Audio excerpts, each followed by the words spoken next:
Brooklyn. I know it's been like forever since I've made a video, but I figured I kind of had to make a video right now about my braces, kind of like a part two. Um, I got them off on Tuesday, August 13th, 2013, and they're off, they're off. Um, my bite isn't perfect, and honestly, it won't ever be perfect. I have had a severe overbite, so like, er, can't even see my bottom teeth, and I bite together. And when I was younger, I could actually, like when I was little, I could stick my whole thumb up underneath my overbite. That's how bad it was. But it's gotten a lot better now. I was wearing rubber bands for probably 3 months, and I finally had to tell them that I couldn't wear them anymore because they were like, I would put them on and they'd be fine, but they would like eventually start cutting into my cheeks on both sides, like where they lay against my mouth. And I had told him about it, and he said that I got to try wearing them, and swish with saline water, basically salt and water, and trying to get it to heal. Well, I couldn't stop wearing them, and the only way that it would heal was if I stopped wearing them. So I finally told him, I said, I can't do this anymore. My mouth is like roadkill. I was waking up with blood on my pillows because they would cut my cheeks so bad that they'd start bleeding at night. It was just really bad. So he finally told me the last time I was there before I got my braces off, to take the rubber bands out for a week, let everything heal up, and then try wearing them again. And that if they kept cutting into your mouth, the only other thing we could do to perfect your bite was jaw surgery, and jaw surgery just wouldn't work. The state I have I had state insurance. I now have separate insurance, but state insurance wouldn't pay for jaw surgery, so I wasn't able to get that. So they took them off, and I really don't care that my bite isn't perfect. My bite will never be perfect, and I've gone through 18, almost 19 years of having an imperfect bite. I think I can live the rest of my life without a perfect bite. It's not a big deal for me. So they're straight and awesome, and I love them. The only thing is right here. Ah, I'm looking into maybe getting color caps for that. When I was 9 years old, I tried doing a dive in like the shallow end of a pool, and like it wasn't real shallow, it was the 9 foot, but I ended up actually smacking my face on the bottom of the pool, and like like gliding on the bottom of the pool with my face. It was so terrible, and I chipped these two front teeth, and they've just always been that way. I'm actually glad I chipped them and didn't like knock them out, because I did hit the bottom of the pool pretty freaking hard. Um, but it's not terribly noticeable now that my teeth are a lot straighter.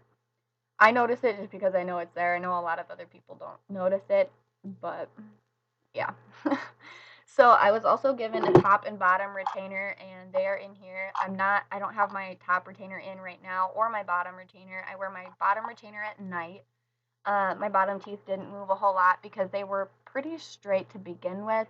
It was just that, they needed to be a little tiny bit straighter, and then the rubber bands were to help pull all of my top teeth back into my mouth, and like pull my bottom ones frontwards so that it would meet in a perfect bite. But like, if I had a perfect bite, like super perfect, my molars in the back wouldn't touch each other. They'd have like tons of wiggle room. They wouldn't touch each other in the back. So there was no way I would have been able to eat. But yeah, I mean, the top retainer is really easy. Just pop it in. Yay! I'm only supposed to take it out when I'm eating or brushing my teeth, and quite honestly, I mean, if older people are watching this video, I don't know why older people would be, but if older people are watching this video, wow, I have like some crazy hair going on today. Or if you've ever had to have a retainer, or if you know somebody that has like dentures, the top of your mouth can get pruned just like your fingers do when you're like in water too long. Like if you go swimming or you're doing the dishes or whatever, they can get your fingers get all like pruned and wrinkly. Well, that's the way the top of your mouth gets if you wear your retainer or false teeth or whatever for way too long because it traps moisture in between the top of the retainer and your mouth and the top of your mouth. So then it gets all uncomfortable and gross and weird. So I take it out because that happens. It was so weird. Um, but yeah, I'm supposed to wear the retainer every single day, day and night, except for when I'm eating or brushing for a year. Um, I'm supposed to wear my bottom one all day, every day, but if I do, like, I have the weirdest lisp when I do it. It's so bad. Like, the way I talk, even just with my top retainer in, is ridiculous. Like, I have such a lisp, and then put in the bottom one, and it's even worse. And then after that, I wear the retainers only at night for another year, and then after that, it's indefinitely. I should wear. I could wear it for the rest of my life indefinitely. There's no like telling how long you'd have to wear it after that. Um, so basically, at the start or at the end of the second year, when I am done wearing them just at night, I would wear them just at night, like 2 or 3 times a week. You know, um, honestly, I don't think I'll have to wear it that long because it's been forever since either my top or bottom have moved at all. I mean, it's been probably 6 or 7 months since my top or bottom teeth have moved at all. They've been just trying to correct my bite, and it was just impossible to do it.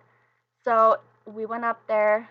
I live in Jackson, and my orthodontist is up in Chanhassen, which is right by the Twin Cities. And if you live in Minnesota, you know that the Twin Cities from southern Minnesota, that's so close to the Iowa border, is a pretty long drive. So it's like a 2.5, 3 hour drive.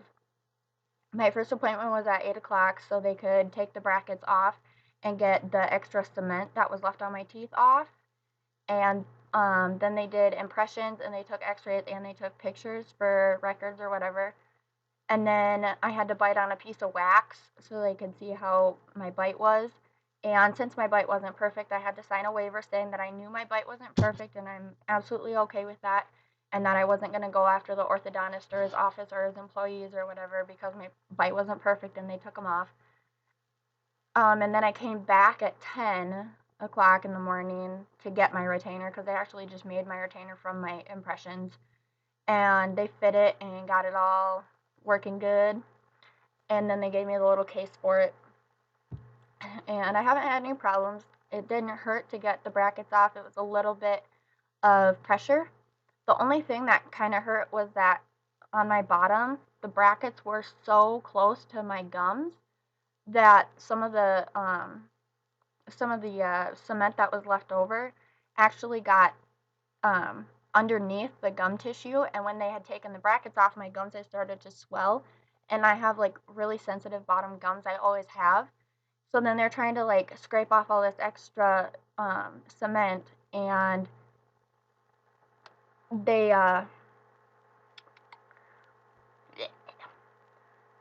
my gum started bleeding really bad, and they had to basically give me a paper towel to hold on there to get them to stop bleeding. And they tried doing it again, and it didn't work. Started bleeding again right away. So they had to wait until I came back for my retainer to get the rest of the little pieces that were stuck underneath my gum tissue to be able to um, get all of the stuff off, which is fine.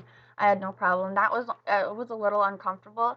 And then I had a filling in my very back molar back here, and when they went to take it's like a wrench basically, and they put the one end right on top of your tooth and then it's a scraper on the other side, and then they like do one of these things, to get all of it off. If you've had braces, I'm sure you know what I'm talking about. Um but the metal was on that filling and it hurt so bad because it's like if you've ever had fillings and then you like if any metal hits them, or I know there was a kid that used to chew on the tinfoil bubble gum wrappers, and it's just like that. It's like metal on metal, and it hurts so bad. Um, but other than that, it really wasn't too terrible. I wasn't in any excruciating pain, and my teeth haven't hurt or have been tender since. So, yeah. I'm just really happy that I can finally eat all the crunchy stuff I want to. Up on 169 in Minnesota, just north of Cato, there is this humongous candy store. And I passed it every single time I went up there to get my braces tightened. I passed it and passed it and passed it, and I never stopped. So the last time when I got my braces off, we stopped there and we spent $30 on candy. I got Jelly Bellies. I got Pocky, my very first ever thing of Pocky, and oh my god. Oh, so good. And then I got Razzles, which are bubble gum. I got like a whole bunch of these Razzle things, and they're little candies, but when you chew them, it turns into gum. I got a big box of I just dumped it all out in my drawer of the original Bazooka bubble gum. I've got little things of Chicle, which are probably at the bottom of this drawer, and I'm really not going to go and look for it. And then I got some of these Haribo wheels. They kind of remind me of like the really long, skinny licorices, but I haven't tried them yet. I've had the Haribo gummy bears, and our German teacher at school used to sell them, and they're so good. So I figured I'd try these, and if I didn't like them, I'd give them to my brother.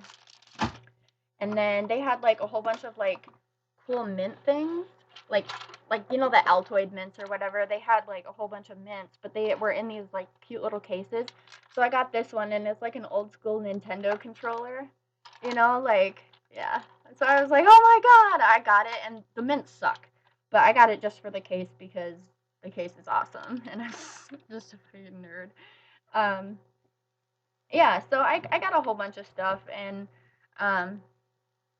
my mom got some really good saltwater taffy and all kinds of other stuff. And then I went down to the dollar store here because it was cheaper and got some chocolate covered cashews because I haven't been able to eat nuts at all. It was terrible. And then Wednesday night, the day after I got my braces off, my dad made me steak and corn on the cob for the first time all summer for the last like 2 years. So, yeah. But, yeah, so I had my braces for a little over 2 years. I don't remember the exact date that I got my braces on. I just know it was early in my sophomore year of high school, and then I got them off obviously on the 13th of August. So, yeah, I'm extremely happy with the result. I really didn't care that my bite was perfect, like I said. So, you know, as long as my teeth are straight and I don't look like a fucking chipmunk, then, you know, I don't have any problem with it. But, yeah. So, this is part 2 to my braces journey. And please comment, rate, and subscribe. I would really, really, really like to hear your feedback. And if you have any video requests, that would be awesome if you would go ahead and give me those requests. I did get a new Tumblr account because I tried logging into mine today and it said that it had been terminated. So if you've been trying to get a hold of me on Tumblr, that's why. And I will put the new link to my Tumblr in the description. I will also put the link to my part 1 of the video, or part 1 of my braces journey, in the description as well. And then obviously I'll put my Facebook and my Twitter account down there so you can contact me with any kinds of requests or anything. So, yeah. I will talk to you guys later. Yeah.